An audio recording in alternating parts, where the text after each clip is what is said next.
Hello, വ്ളോഗ്സിലേക്ക് എല്ലാവർക്കും സ്വാഗതം.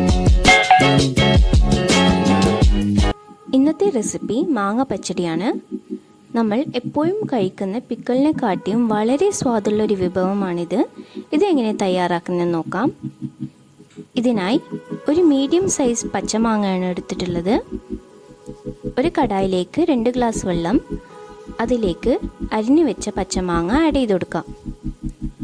ഇതിലേക്ക് 1/2 ടീസ്പൂൺ മഞ്ഞൾപ്പൊടി, 1/2 ടീസ്പൂൺ മുളക് പൊടി,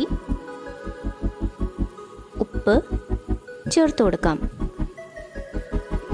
നന്നായിട്ട് ഇളക്കുക. വെള്ളം വറ്റിയതിന് ശേഷം 2 ആണി വെള്ളം ഉരുക്കി അരച്ചു വെച്ചതാണ്, ഇത് ആഡ് ചെയ്ത് കൊടുക്കുക. മിക്സ് ചെയ്യുക. എണ്ണയിൽ വറുത്ത് വെച്ച കടുക്, കരിവേപ്പില, വറ്റൽമുളക് അതും കൂടി ഇതിലേക്ക് ആഡ് ചെയ്യാം. ഒരു ബൗളിലേക്ക് സെർവ് ചെയ്യാം. നമ്മളുടെ മാങ്ങ പച്ചടി റെഡി ആയിട്ടുണ്ട്.